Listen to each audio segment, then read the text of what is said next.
And here's homework number one. Louis XIV, the rise of absolute monarchs in France in particular. Yes, you have to put it in your notebook. Why? Because I said so. Of course, if you write it, 21 times, you're likely to remember 80% of what you wrote. That's a small fact from my statistics class in college. That's about all I remember. But at any rate, here's Louis the 14th.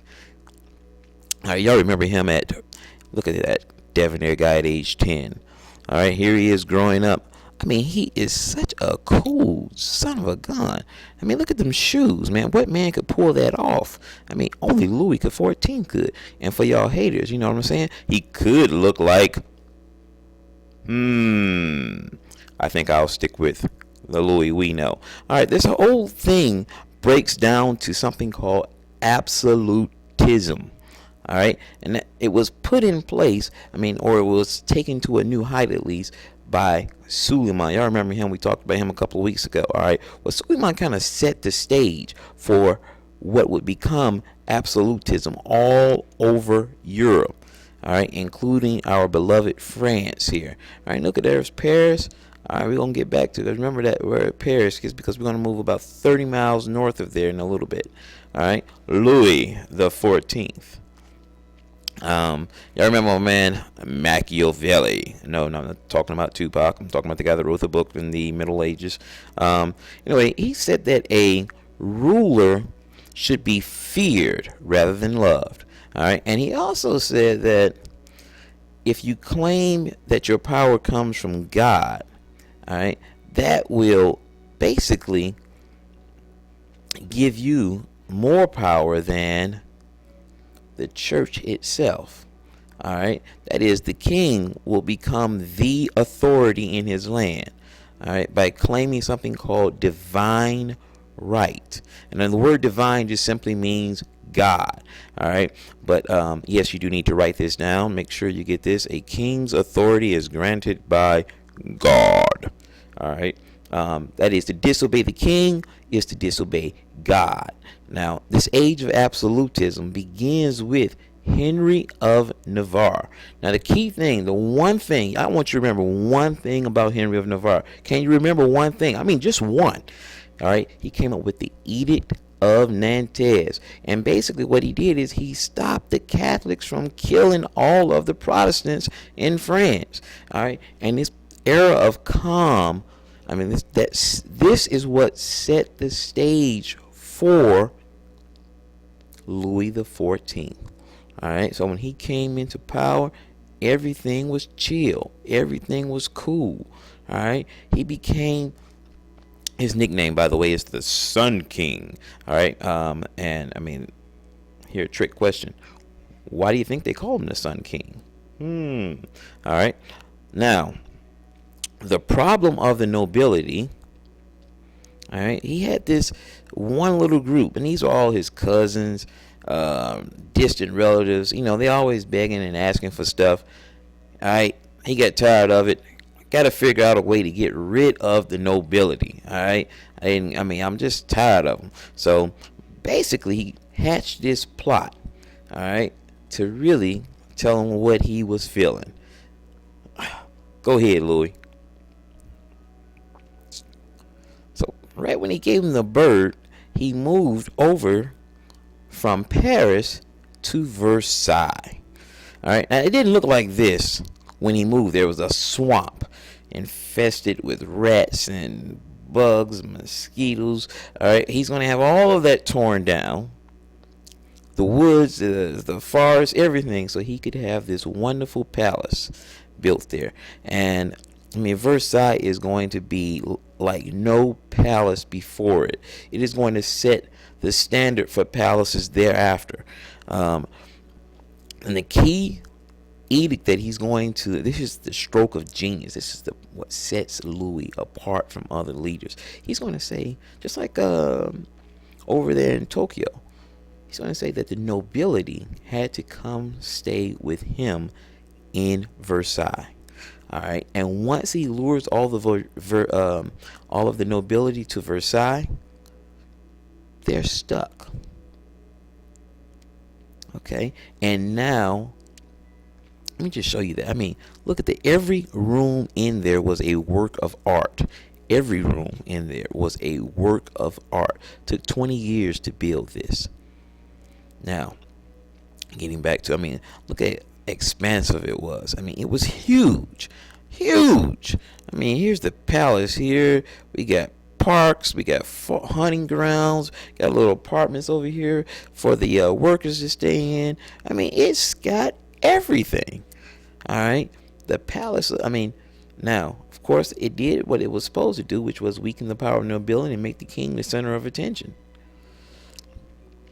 But it also left the monarch, that is in France, not just the king. France broke. Now, but according to Louis, in my best French, "L'État est moi," which just means I am the state. That means whatever's good for me is good for the rest of y'all. All right. I mean, that's the way Louis looked at it. You know what I'm saying? But wrong or right, that was his rule. He had absolute power. Who was I to question it? I'm still digging these pumps. But anyway, Louis, one of the things that he's going to do, another inch of his genius, is he's going to come up with this group called the Intendants. And they're going to sort of replace the nobility in terms of function. All right. The nobility used to collect taxes. That was the purpose they served in the king. Well, now they're with the king. So he sends out this group called the Intendants, which were just basically people who worked for the king. And they went around enforcing his rule and collecting taxes. It was beautiful. So what became of the French nobility, you might say? Well, that means they were left to do the odd jobs around the king. All right. They became his sort of entourage. Hey, I get to hold the horse. No, let me hold it. All right. No, look at me. I'm holding the umbrella. Ha ha ha. All right. And then here's this guy right here. I mean, I don't know what his job is look, he's reaching for the poop. Okay, come on now. Now, what did this do? Well, it took all of the power that was in Versailles, that was in Paris, that was dispersed among all these different groups. Well, it's going to transfer it all to Louis. All right. Versailles is about to become not only the capital of France, it's about to become the place of power in Europe, as he is going to make France the most powerful state in Europe. Now, what do you do with all that power, all that money, all that prestige? Well, you hire someone to manage it. And so he brings in Jean-Baptiste Colbert. Now, Colbert was a smart little guy. A genius. He comes up with this thing called mercantilism. Now, mercantilism. All right. Basically, sort of like New Jack City here. Sell more than you buy. That is, export more than you import. All right. So, ultimately, what this does is it makes France self-sufficient. All right. They didn't have to depend on anybody for anything. They were able to produce everything they needed right there in France, and then sell all their surplus to other nations. All right. This model of economics is going to be copied by other European nations, and ultimately it's going to make not only France but the entire continent of Europe rich, while draining the treasuries of the Americas, that is Central America, South America, and Africa, as their treasuries work their way back to Europe. All right. Now, looking at the French military campaign. All right. Since Louis was in charge, large and in charge, you had to go do something. So he went to war. All right. Now, with these wars of expansion, he's going to largely fail. Most of Europe is going to band together and stand against him, particularly in the War of Spanish Succession, which lasts for 13 years. And like the palace, it's going to nearly bankrupt France. Okay? So the War of Expansion, Louis, while he might have been in terms of style like Alexander the Great, he was definitely no Joe Louis, so to speak. You know what I'm saying? He wasn't a great fighter. I don't know that scratch that joke. It didn't go over so well. Probably most of you don't even know who Joe Louis is. But on to another topic. So before Louis the 14th died, he had a few regrets. You know what I'm saying? We all do at the end of the day. We got a few regrets. Things we could have did better. So Louis tells his heir, Louis the 15th, hey man, don't be like me. You know what I'm saying? You don't need a large palace. You don't need to go to war with everybody.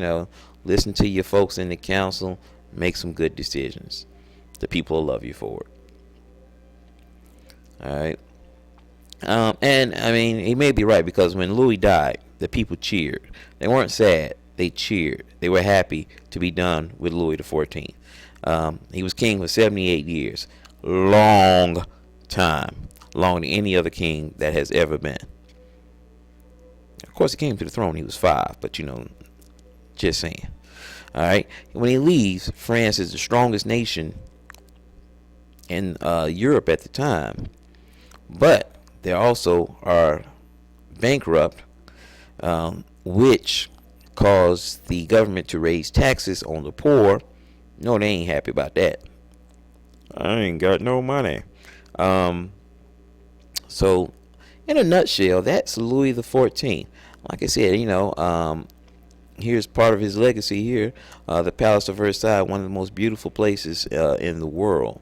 If you get a chance to go see it, check it out. But problem here is this. Here's Louis when he was 5 and when he came into government.